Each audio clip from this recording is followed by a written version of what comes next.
Hi എല്ലാവർക്കും മറ്റൊരു വീഡിയോയിലേക്ക് സ്വാഗതം.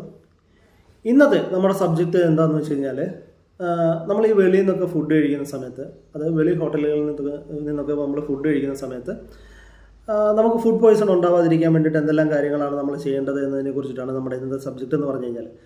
സത്യത്തിൽ ഈ ഒരു കാര്യത്തെക്കുറിച്ചിട്ട് നമുക്കാരും കുറ്റം പറയാൻ പറ്റത്തില്ല. കാരണം നമ്മൾ വീട് വിട്ട് വെളിയിൽ എവിടെയെങ്കിലും പോകുന്ന സമയത്ത് നമ്മൾ ഏതെങ്കിലും ഒരു നല്ല ഹോട്ടലിൽ കയറും. അവിടെ കാണിച്ചിരിക്കുന്ന മെനുവിൽ നോക്കിയിട്ട് കുറച്ച് ഫുഡും കാര്യങ്ങളൊക്കെ ഓർഡർ ചെയ്യും. അതെല്ലാം പ്രിപ്പയർ ആയിക്കൊണ്ട് നമ്മുടെ മുമ്പിലോട്ട് കൊണ്ടുവച്ച് തരുമ്പോൾ പിന്നെ ഇത് കഴിക്കാൻ എല്ലാവർക്കും പേടിയാണ്. ഇതൊക്കെ നല്ല ഫുഡാണോ, എങ്ങനെ ഇത് പ്രിപ്പയർ ചെയ്തേക്കുന്നത്, എന്താണ് ഇതിൻ്റെ അകത്തുള്ളത്, പിന്നെ ഇതിനെക്കുറിച്ചിട്ട് നമ്മൾ പിന്നെ അങ്ങ് ചിന്തയാണ്. സത്യത്തിൽ എനിക്കും ഇതുപോലുള്ള ഒരു അനുഭവം എൻ്റെ ലൈഫിൽ ഉണ്ടായിട്ടുണ്ട്. ഞാൻ 2019 മൈസൂർ JSSൽ ഏതാണ്ട് 4 ദിവസത്തോളം ഞാൻ ഫുഡ് പോയ്സൺ ആയിട്ട് ഞാൻ അഡ്മിറ്റ് ആയിട്ടുണ്ട് അവിടെ. അപ്പോൾ ഇന്നത്തെ നമ്മുടെ സബ്ജക്റ്റ് ഇതിനെക്കുറിച്ചിട്ടാണ്. അപ്പം എന്തായാലും വീഡിയോയിലേക്ക് പോകുന്നതിന് മുമ്പേ എല്ലാവരുടെയും എനിക്കൊരു കാര്യം പറയാനുള്ളത് എന്താണെന്ന് വെച്ച് കഴിഞ്ഞാൽ, നിങ്ങൾ ആദ്യമായിട്ടാണ് എൻ്റെ ഈ ചാനൽ കാണുന്നത് എന്നുണ്ടെന്നുണ്ടെങ്കിൽ എൻ്റെ ചാനൽ മറക്കാതെ സബ്സ്ക്രൈബ് ചെയ്യുക. സബ്സ്ക്രൈബ് ചെയ്യുന്നതോടൊപ്പം തന്നെ അതിൻ്റെ തൊട്ടുപുറത്ത് കാണുന്ന ആ ബെൽ ബട്ടണോടെ മറക്കാതെ പ്രസ് ചെയ്യുകയെങ്കിൽ മാത്രമേ ഞാൻ ഇടുന്ന വീഡിയോസ് അപ്പോൾ തന്നെ നിങ്ങൾക്ക് നോട്ടിഫിക്കേഷനായിട്ട് ലഭിക്കുകയുള്ളൂ. അപ്പോൾ എന്തായാലും നമുക്ക് സബ്ജക്റ്റിലേക്ക് പോകാം. ഇതിൽ നമ്മൾ ആദ്യമായിട്ട് ശ്രദ്ധിക്കേണ്ടത് ഫസ്റ്റ് പോയിന്റ് എൻഷുർ ഹൈജീനാണ്. അതായത് നമ്മൾ ഭക്ഷണം കഴിക്കുന്നതിന് മുമ്പ് നമ്മളുടെ കൈകൾ നല്ല വൃത്തിയായിട്ട് സോപ്പും നല്ല വെള്ളവും ഉപയോഗിച്ചിട്ട് ഒരു 20 സെക്കൻഡ് നേരമെങ്കിലും നന്നായിട്ട് കൈ കഴുകുക എന്നുള്ളതാണ്. പിന്നെ അതുപോലെ തന്നെ നമ്മൾ ഭക്ഷണം കഴിക്കാനിരിക്കുന്ന ഉപയോഗിക്കുന്ന ടേബിള്, അതുപോലെ തന്നെ നമ്മൾ ഭക്ഷണം കഴിക്കാൻ ഉപയോഗിക്കുന്ന പാത്രങ്ങൾ, ഇതെല്ലാം നല്ല വൃത്തിയാണോ എന്നുള്ള കാര്യം ആദ്യം നമ്മൾ ഉറപ്പുവരുത്തണം. അല്ലെന്നുണ്ടെങ്കിൽ അത് വൃത്തിയാക്കിയതിന് ശേഷം മാത്രം ഭക്ഷണം കഴിക്കാനായിട്ട് ശ്രദ്ധിക്കുക. പിന്നെ അടുത്ത പോയിന്റ് എന്താണെന്ന് വെച്ച് കഴിഞ്ഞാൽ, ചൂസ് എ റെപ്യൂട്ടബിൾ പ്ലേസ് ആണ്. അതായത് നല്ല വൃത്തിയുള്ളതും പിന്നെ അതുപോലെ തന്നെ നല്ല ക്വാളിറ്റി ഫുഡ് തരുന്നതുമായിട്ടുള്ള ഹോട്ടൽസ് നമുക്ക് ചുറ്റുവട്ടത്തൊക്കെ ഉണ്ടാവും.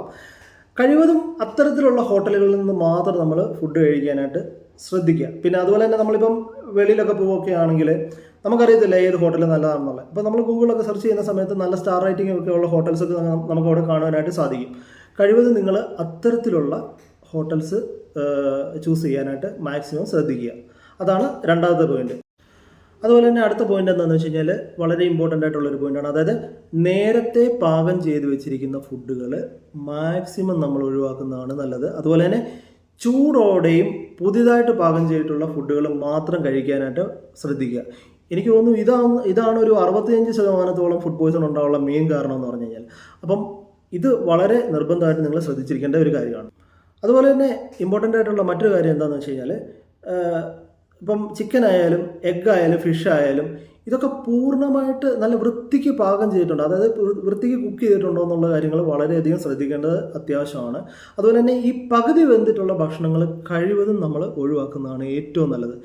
നമ്മൾ ഈ ചില ഹോട്ടലുകളിലൊക്കെ ചെല്ലുന്ന സമയത്തെ നമ്മുടെ മുമ്പിലോട്ട് ഈ ഫിഷൊക്കെ കൊണ്ട് വെച്ച് തരുമ്പോൾ നമ്മൾ ആദ്യം ഒറ്റ നോട്ടത്തിൽ നമ്മൾ വിചാരിക്കുന്നത് എന്താ, ഇതൊക്കെ എല്ലാം ഓക്കെ ആണെന്ന് വിചാരിക്കും, എല്ലാം കറക്റ്റായിട്ട് വെന്തിട്ടുണ്ടെന്ന് വിചാരിക്കും. പക്ഷേ ഈ സാധനമൊക്കെ ഇങ്ങനെ പൊളിച്ചിങ്ങനെ നോക്കുമ്പോഴാണ് ഇതിന് ഉൾവശമൊക്കെ പകുതി വെന്തിട്ടേ ഉണ്ടാവുള്ളൂ. അപ്പം കഴിവതും അത്തരത്തിലുള്ള ഫുഡുകൾ നമ്മൾ ഒഴിവാക്കുന്നതാണ് ഏറ്റവും നല്ലത്. അതുപോലെ തന്നെ അടുത്ത പോയിന്റ് എന്താണെന്ന് വെച്ച് കഴിഞ്ഞാൽ, നമ്മുടെ പച്ചക്കറികളുടെ കാര്യം പറയുകയാണെന്നുണ്ടെങ്കിൽ, നമ്മൾ കുക്ക് ചെയ്യുന്നതിന് മുമ്പ് നമ്മുടെ പച്ചക്കറികളും എല്ലാം നല്ല വൃത്തിയായിട്ട് കഴുകിയിട്ടുണ്ടോ എന്നുള്ള കാര്യങ്ങളൊക്കെ നമ്മൾ ചെക്ക് ചെയ്യേണ്ടത് വളരെയധികം അത്യാവശ്യമാണ്. പിന്നെ അതുപോലെ തന്നെ വേറൊരു കാര്യം എനിക്ക് നിങ്ങളുടെ അടുത്ത് പറയാനുള്ളത്, ഈ മയണൈസ് പോലുള്ള ക്രീം അടങ്ങിയിട്ടുള്ള സാലഡുകൾ നമ്മൾ ഉപയോഗിക്കുമ്പോൾ വളരെയധികം സൂക്ഷിക്കണം. കാരണം ഇത്തരത്തിലുള്ള ഫുഡ് എന്നൊക്കെ പറഞ്ഞു കഴിഞ്ഞാൽ ഇത് പെട്ടെന്ന് കേടായി പോകും. അപ്പം ഇത്തരത്തിലുള്ള ഫുഡ് കഴിക്കുന്നതിന് മുമ്പ് വളരെയധികം നമ്മൾ സൂക്ഷിക്കണം. അത് വളരെ ഇമ്പോർട്ടൻ്റ് ആയിട്ടുള്ളൊരു കാര്യമാണ്. അടുത്തതായിട്ട് നമ്മൾ ഡ്രിങ്കിങ് വാട്ടറിൻ്റെ കാര്യം പറയുവാണെങ്കിൽ, നമ്മൾ ഏറ്റവും കൂടുതൽ തിളപ്പിച്ചാറിച്ച വെള്ളം തന്നെ കുടിക്കാനായിട്ട് നമ്മൾ ശ്രദ്ധിക്കുക. അത് നമുക്ക് പിന്നെ അതുപോലെ തന്നെ ചില ആൾക്കാർ നമുക്ക് കാണാം റോഡ് സൈഡിൽ ഈ പൈപ്പിൻ്റെ അതിൽ നിന്നൊക്കെ പോയി വെള്ളം കുടിക്കുന്നത്. കഴിവതും അങ്ങനെ ഉള്ള കാര്യങ്ങളൊക്കെ ഒഴിവാക്കുക. പിന്നെ അതുപോലെ തന്നെ നിങ്ങൾക്ക് ഇതൊന്നും കിട്ടിയില്ലെങ്കിൽ ബിസ്ലറി വാട്ടർ, സീൽഡ് ആയിട്ടുള്ള വാട്ടറും കാര്യങ്ങളൊക്കെ നമുക്ക് കിട്ടും, അതൊക്കെ നിങ്ങൾ ഉപയോഗിക്കാനായിട്ട് ശ്രദ്ധിക്കുക.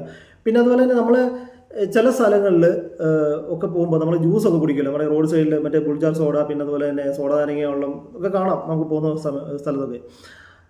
ഇതിലൊക്കെ ഇവരിടുന്ന ഐസ് ക്യൂബുകളുണ്ടല്ലോ, നല്ല വെള്ളത്തിൽ നിന്നാണോ ഉണ്ടാക്കിയിരിക്കുന്നത് എന്നുള്ള കാര്യം പ്രത്യേകം നമ്മൾ ശ്രദ്ധിച്ചോണം. അല്ലെന്നുണ്ടെങ്കിൽ അതിൽ നിന്ന് നമുക്ക് പണി കിട്ടാനുള്ള ചാൻസ് വളരെയധികം കൂടുതൽ. എന്താണെന്ന് ഞാൻ പറയാതെ നിങ്ങൾക്കറിയാമല്ലോ. അപ്പം ഈ പറയുന്ന കാര്യങ്ങളൊക്കെ വളരെയധികം ശ്രദ്ധിക്കുക. അതുപോലെ തന്നെ നമ്മൾ പുറത്തുനിന്ന് കഴിക്കുന്ന ഫുഡിന് ഏതെങ്കിലും രീതിയിൽ അസ്വാഭാവികമായിട്ടുള്ള മണമോ നിറമോ അതുപോലെ തന്നെ എന്തെങ്കിലും ടേസ്റ്റ് വ്യത്യാസമോ അങ്ങനെ എന്തെങ്കിലുമൊക്കെ നിങ്ങൾക്ക് ഫീൽ ചെയ്യുകയാണെന്നുണ്ടെങ്കിൽ അത്തരത്തിലുള്ള ഫുഡും കഴിക്കാതിരിക്കുന്നതാണ് ഏറ്റവും നല്ലത്. അതായത് പഴകിയതായിട്ട് നിങ്ങൾക്ക് തോന്നുന്ന ഭക്ഷണം കഴിവതും ഒഴിവാക്കുന്നതാണ് ഏറ്റവും നല്ലത്. അതുപോലെ തന്നെ മറ്റൊരു കാര്യം എനിക്ക് നിങ്ങൾക്ക് പറയാനുള്ളത്, പാല്, അതുപോലെ തന്നെ പാലുൽപ്പന്നങ്ങൾ, പേസ്ട്രികൾ എന്നിവ കറക്റ്റായിട്ടുള്ള ടെമ്പറേച്ചറിലൊക്കെയാണോ സ്റ്റോർ ചെയ്ത് വെച്ചിരിക്കുന്നതെന്നുള്ള കാര്യങ്ങളൊക്കെ വളരെയധികം നമ്മൾ ശ്രദ്ധിക്കേണ്ടത് വളരെയധികം അത്യാവശ്യമായിട്ടുള്ള കാര്യമാണ്. അടുത്തതായിട്ട് എനിക്ക് നിങ്ങളോട് പറയാനുള്ളത് കേരളത്തിൻ്റെ ഭക്ഷ്യസുരക്ഷാ വകുപ്പിൻ്റെ പ്രാധാന്യത്തെക്കുറിച്ചിട്ടാണ്. അതായത് നമ്മുടെ എല്ലാം ആരോഗ്യം ഉറപ്പാക്കുന്നതിൽ ഈ ഒരു വകുപ്പിന് എത്രത്തോളം പങ്കുണ്ടെന്ന് നാം തിരിച്ചറിയേണ്ടത് വളരെയധികം അത്യാവശ്യമാണ്. നമുക്കെല്ലാവർക്കും അറിയാമല്ലോ, കേരളം ദൈവത്തിൻ്റെ സ്വന്തം നാടാണ്, വിനോദസഞ്ചാരികളുടെ പർദീസയാണ്. ഇവിടെ എത്തുന്ന ഓരോ സഞ്ചാരിയും നമ്മുടെ നാട്ടിലെ ഓരോ പൗരനും ശുദ്ധവും സുരക്ഷിതമായിട്ടുള്ള ഭക്ഷണം കഴിക്കാൻ അർഹനാണ്.